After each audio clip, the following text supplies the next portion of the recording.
So here are some things you can do maintenance on your boat in case you don't want to send it to a mechanic and you want to get all the things sorted out on your free time. You're going to need an impeller, a thermostat, a fuel filter. These two you can get at any maybe Walmart or your local AutoZone place or whatever, O'Reilly's, and some WD-40 for sure, and some spark plugs. Make sure you also have a some grease. You're gonna need some grease, marine grade, of course. I already changed the spark plugs on mine.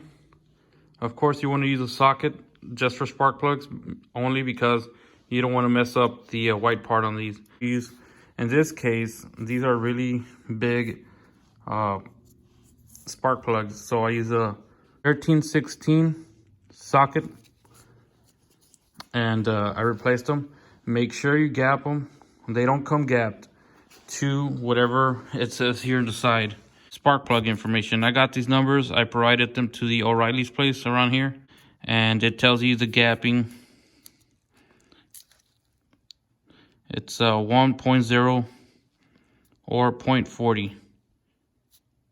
That's how much you have to gap them. Make sure you do it right to get the best out of these spark plugs. So for this Mercury engine, to get to the fuel filter, you have to remove these. They're already loose because I had already taken them off. But I'm gonna open it to show you where the fuel filter is located. Just pick it up, put it to the side carefully, so that you don't mess up the hose down there, for the 2-cycle engine oil. And it's right here. That's the new one. I got this for like $5, close to $5. And make sure you put it the right way. There's an arrow somewhere on the side. Okay, there it is. Just make sure it faces to the to wherever it's gonna feed the fuel. The next thing you want to do is get some WD-40, apply it around the bolts that hold the thermostat.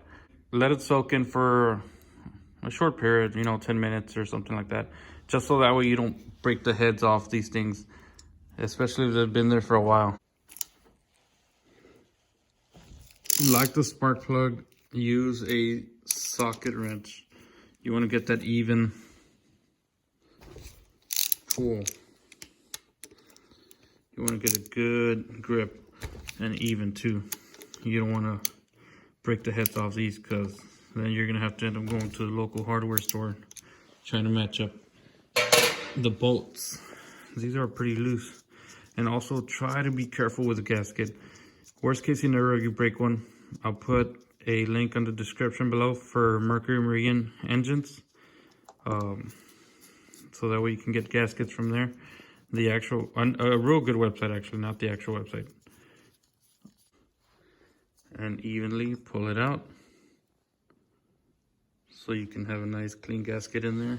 Don't mess it up if you can. Then pull out the thermostat. This is a thermostat.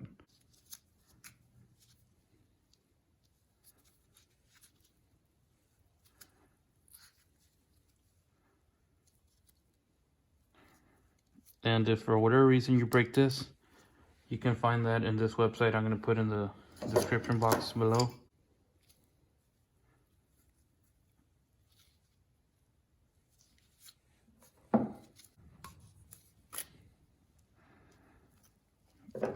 Oh man, look at that.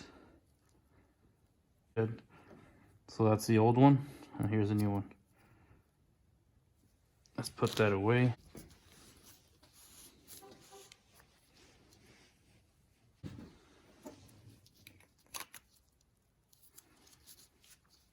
What's now the cover?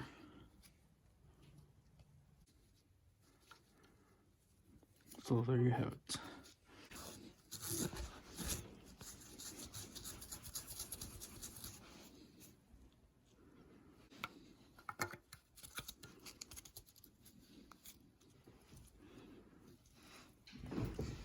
Okay, so that's as far as it goes. Put this back in there. So these already have grease around the grooves.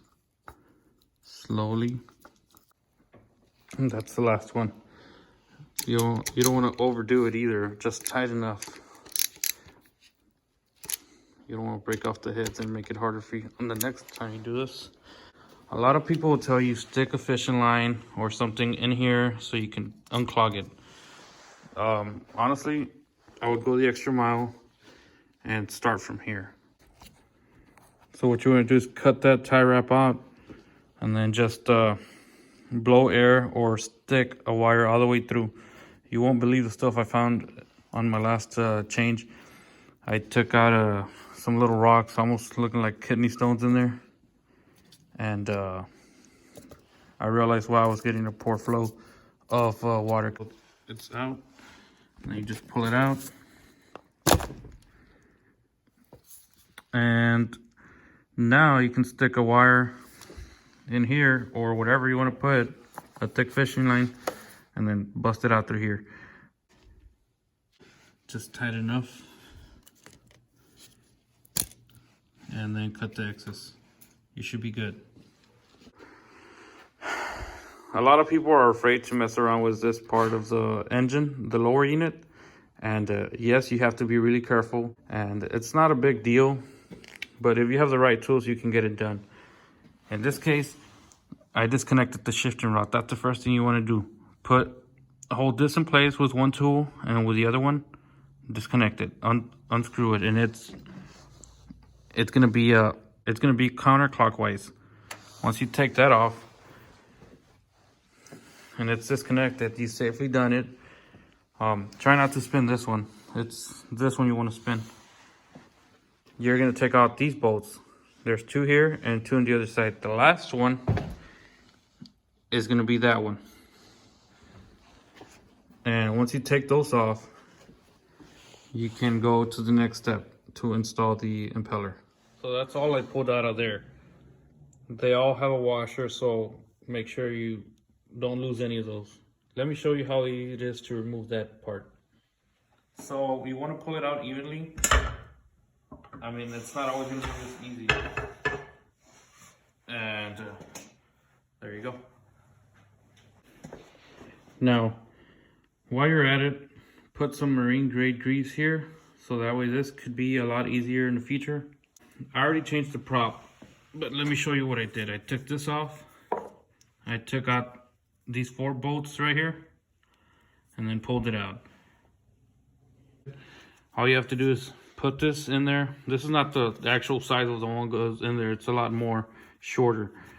And if you're not sure how to bend these when you tuck it in, because you're gonna have to bend them a little bit, just look, once you pull it out, see what directions these things are bending. It's either this way or the other, whatever, right?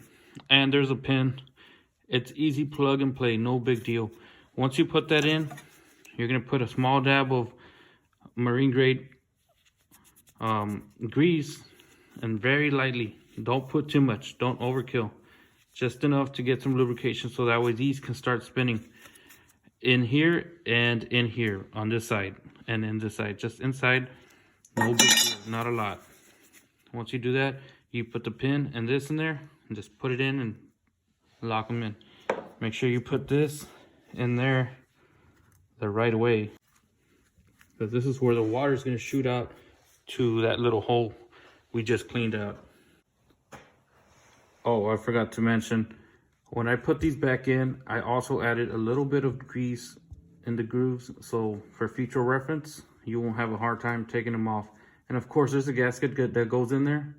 That, of course, be careful. You don't want to order a new part when it's not necessary if you do it safely. Another thing is you want to put some grease here. So you don't have to put grease here, and you don't want to, just on the grooves. Okay, so now this goes back in.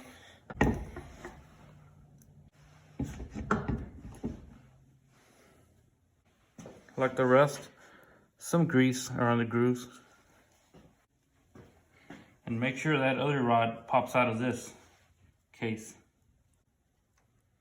When you're pulling these out, you wanna, a lot of people take out the propeller so that way they can fit a socket in there, but in my case I didn't have to. I had one that just fit right on.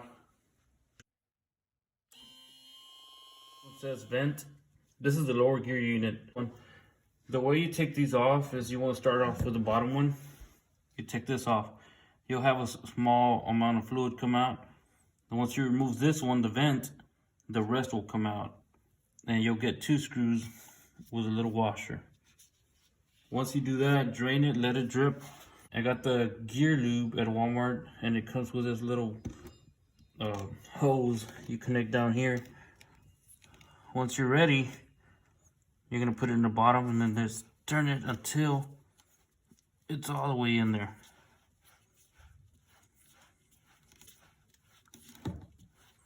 Once you're ready, it's tight, not too tight.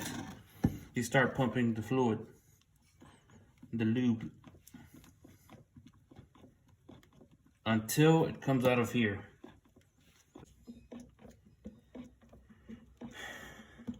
Anytime now. Oh, there we go. So once that happens, you want to cover it.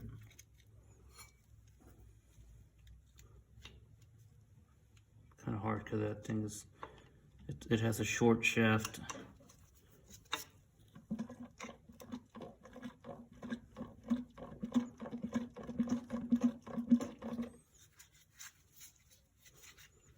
Then you close that vent. There you go. Now, once you remove this, some of it is going to come out. Hopefully not a lot. And just try to cover it as soon as possible so you don't drain it all. Try to cover it as soon as possible. It's a little, there you go. So you can lose a lot of that lube. There you go. Tight. A little rag because it's slippery. Okay, that's pretty tight. You don't want to get that water dirty, so I'm gonna rinse all the engine through the outside, take out all the oils with a rag, and then we'll give it a shot, test it out, see how it functions. Double check. And we're good. One of these can be good for 2 changes. This is by Quicksilver, and it's pretty simple. All right, let's go ahead and get this thing started. I already pumped gas into the engine, and it filled up. The moment of truth. Water's already flowing.